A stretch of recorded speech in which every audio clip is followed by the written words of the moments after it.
ఆ జిల్లాలో అదో పేరుగాంచిన పాఠశాల. తమ బంగారు భవిష్యత్తు కోసం వందల్లో విద్యార్థులు అక్కడ చదువుకుంటున్నారు. అయితే ఏమైందో ఏమో తెలియదు కానీ స్కూల్ యాజమాన్యం స్టూడెంట్స్ను బలవంతంగా వారి ఇళ్లకు పంపించేసింది. మూడో కంటికి తెలియకుండా విద్యార్థులను ఎర్ర బస్సు ఎక్కించేస్తుంది. గుట్టు చప్పుడు కాకుండా చేస్తున్న ఈ వ్యవహారాన్ని బీఆర్కే న్యూస్ ఛానల్ బట్టబయలు చేసింది. ఇక విద్యార్థుల జీవితాలతో ఆటాడుకుంటున్న ఆ పెద్ద స్కూల్ భాగోతాన్ని బయటపెట్టింది. ఇంతకీ ఆ స్కూల్ ఏంటి, ఏ జిల్లాలో ఉంది, చడి చప్పుడు కాకుండా చేస్తున్న ఆ వ్యవహారం ఏంటో తెలుసుకుందాం.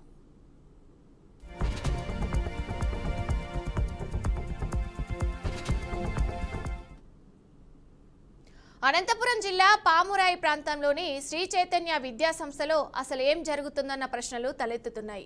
పామురాయి బ్రాంచ్ పాఠశాలలో ఉన్న హాస్టల్ విద్యార్థులను ఉన్నపలంగా వారి ఊళ్లకు పంపించడంపై అనుమానాలు వ్యక్తమవుతున్నాయి. ఉన్నత స్థాయి అధికారులు పాఠశాల తనిఖీలకు వస్తున్నారన్న సమాచారం మేరకే ఇలా చేశారా అనే చర్చ జరుగుతుంది.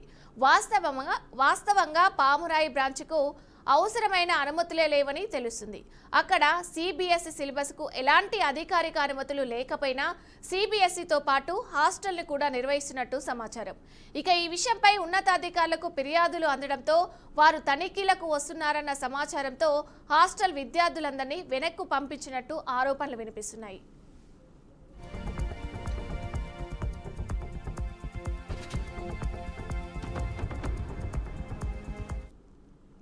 ఇక విషయం తెలుసుకున్న బీఆర్కే ప్రతినిధులు పాఠశాలకు వెళ్లి ప్రశ్నించగా అక్కడి సిబ్బంది ఉపాధ్యాయులు నిర్లక్ష్యంగా సమాధానాలు ఇచ్చారు. ఏం చేసుకుంటారో చేసుకుంటూ బెదిరింపులకు పాల్పడ్డారు. విద్యార్థుల ఉజ్వల భవిష్యత్తుతో పాఠశాల యాజమాన్యం ఆటలాడుకుంటున్న అధికారులు మాత్రం నిమ్మకు నీరెత్తినట్లు వ్యవహరిస్తున్నారనే ఆరోపణలు ఘాటుగానే వినిపిస్తున్నాయి. గత కొన్ని రోజులుగా శ్రీ చైతన్య విద్యా సంస్థలు నిబంధనలకు విరుద్ధంగా పాఠశాలలను నిర్వహిస్తున్నాయని పలువురు ఫిర్యాదులు చేస్తున్నారు. ఇవన్నీ తెలిసినా ఉన్నత విద్యాశాఖ అధికారులు మామూళ్ల మత్తులో పిల్లల భవిష్యత్తుతో చెలగాటమాడుతున్నారు. ఇటు స్టూడెంట్స్ ఆర్గనైజేషన్స్, అటు విద్యార్థులు, తల్లిదండ్రుల నుంచి ఆరోపణలు వెల్లువెత్తుతున్నాయి.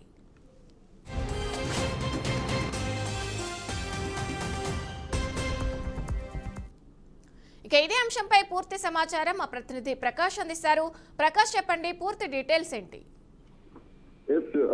ఇప్పుడు జిల్లా వ్యాప్తంగా శ్రీ చైతన్య విద్యా సంస్థలపైన తీవ్ర ఆరోపణలు అయితే వస్తున్న పరిస్థితి అయితే అనంతపురం జిల్లాలో నెలకొంది. అయితే అసలు విషయం ఏంటంటే పలు బ్రాంచుల్లో పై తరగతులకు సంబంధించిన అనుమతులు లేకపోయినా అనధికారికంగా క్లాసులు, హాస్టల్ నడుపుతున్నట్టు సమాచారం అయితే మనకు అందిన పరిస్థితి. అయితే ఇది కొత్త విషయం ఏది కాదు. గతంలో కూడా ఈ విషయంపై శ్రీ చైతన్య ఎవరైతే కాలేజీలు రన్ చేస్తున్నారో వారికి ఇది వెన్నతో పెట్టిన విద్యనే.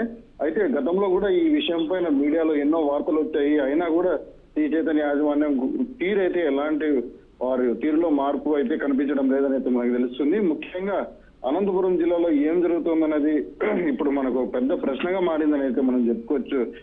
ఉన్నత ఎవరైతే విద్యాశాఖ అధికారులు ఉన్నారో జిల్లాలో వాళ్ళు మామూలు మత్తులో పిల్లల భవిష్యత్తులతో అయితే చెలగాటం ఆడుతున్నారంటూ స్టూడెంట్ ఆర్గనైజేషన్లు, తర్వాత విద్యార్థులు, తర్వాత తల్లిదండ్రుల నుంచి కూడా తీవ్ర ఆరోపణలు అయితే వస్తున్న పరిస్థితి. అయితే మొత్తం మీద చూసుకుంటే ఇప్పుడు తాజాగా పామురాయి, అనంతపురం ఊరి బయట ఉన్న పామురాయి బ్రాంచ్, శ్రీ చైతన్య బ్రాంచ్ విషయంలో అనుమానాలు మరింత బలపడుతున్న పరిస్థితి ఉంది. అక్కడ అసలు పై తరగతులకు అనుమతులు లేవని, తర్వాత సిబిఎస్ఈ సిలబస్ అక్కడ ఎలాంటి అధికార పర్మిషన్ లేదని అయితే మనకున్న సమాచారం. అయినా సరే క్లాసులు, హాస్టళ్లు అక్కడ నడుపుతున్నారు అన్నట్లు మనకు పక్కా సమాచారం అయితే ఉంది. అయితే మనం టీం మొత్తం వెళ్ళి అక్కడ ఒక స్టింగ్ ఆపరేషన్ చేయగా పిల్లలు అయితే మేము సిబిఎస్ఈ సిలబస్ ఇక్కడ చదువుకుంటున్నాము, 3 ఏళ్ల నుంచి 4 ఏళ్ల నుంచి ఇక్కడ చదువుకుంటున్నాం, 3 ఏళ్ల నుంచి ఇక్కడ చదువుకుంటున్నాం అని అయితే మనతో షేర్ చేసుకున్న పరిస్థితి అయితే ఉంది. ఇక అసలు కీలక విషయం ఏంటంటే ఎవరైతే జిల్లా స్థాయి అధికారులు ఉన్నారో విద్యాశాఖకు సంబంధించి పాఠశాల పరిశీలనలోకి వస్తున్నారో అనే సమాచారం అందగానే మొత్తం హాస్టల్లో ఎవరైతే పిల్లలు ఉన్నారో ఒక్కసారిగా వాళ్ళందరినీ వాళ్ళ విద్యార్థుల ఊర్లకైతే పంపించేసిన పరిస్థితి ఉందంటూ మనకి తెలుస్తుంది. అయితే అంటే ఏదో దాచిపెట్టు ఏదో గోల్మాల్ అయితే చేస్తున్నారని అయితే మనకైతే అనుమానాలు అయితే వ్యక్తమవుతున్న పరిస్థితి ఉంది విజయ. అయితే మొత్తం మీద చూసుకుంటే ఒకసారి మనం అక్కడున్న ప్రిన్సిపల్ గారిని మనం అడగ్గా ఇక్కడ హాస్టల్ విద్యార్థులు ఏమయ్యారండి అంటే ఇక్కడ హాస్టల్ లేదండి, ఇక్కడ హాస్టల్ విద్యార్థులే లేరు, అంటూ ఆమె ఉగాయించి చెప్పిన పరిస్థితి అయితే ఉంది. అక్కడ మేనేజర్ గారితో కూడా మనం కొద్దిగా మాట్లాడగా కాసేపటికి ఆయన ఒప్పుకున్నారు. అవునండి, ఇక్కడ హాస్టల్ విద్యార్థులు కూడా ఉన్నారు, వారి స్ట్రెంత్ డీటెయిల్స్ మీకు ప్రిన్సిపల్ తో నేను అడిగి చెప్తాను అని ఆయన డైరెక్ట్ గా మనతో మాట్లాడడం జరిగింది.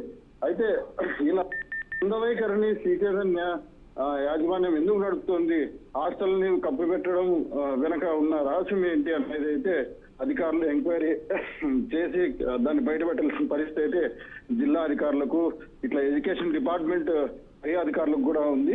అయితే ఈ విషయం తెలుసుకున్న మనం మొత్తం మన టీంతో వెళ్లి పాఠశాలలో వెళ్ళి ప్రశ్నించాము. అక్కడ సిబ్బంది మాత్రం చాలా నిర్లక్ష్యంగా వ్యవహరించిన పరిస్థితి ఉంది. మనం మీ వాయిస్ ఇవ్వమంటూ మనకైతే సమాధానం చెప్పారు. ఇవన్నీ జిల్లాలో ఎవరైతే విద్యాశాఖ అధికారులు ఉన్నారో వాళ్ళకి అన్ని తెలిసే జరుగుతున్నాయి అని కూడా విమర్శలు అయితే వస్తున్న పరిస్థితి ఉంది. వారు ఏమీ తెలియనట్లుగా ఏదైతే పిల్లి కళ్ళు మూసుకొని పాలు తాగుతుంది, మమ్మల్ని ఎవరు చూడలేదన్నట్టుగా వారు వ్యవహరిస్తున్నారంటూ ఆరోపణలు కూడా చాలా బలంగా వినిపిస్తున్న పరిస్థితి. మొత్తానికి చూస్తే గత కొన్ని రోజులుగా శ్రీచైతన్య విద్యా సంస్థల నియమ నిబంధనలకు విరుద్ధంగా పాఠశాలలు కొన్ని ఏరియాల్లోనే పర్మిషన్లు తీసుకొని మరికొన్ని బ్రాంచీలు ఓపెన్ చేసి నడుపుతున్నట్టయితే మనకు తెలుస్తున్న పరిస్థితి. హాస్టల్ నిర్వహణ ఎందుకు వీరు కప్పిపుస్తున్నారు, తర్వాత సిబిఎస్ఈ సిలబస్ కి వాళ్ళకి అక్కడ పర్మిషన్ లేదంటూ కొన్ని మనకైతే ఇన్ఫర్మేషన్ కూడా ఉంది.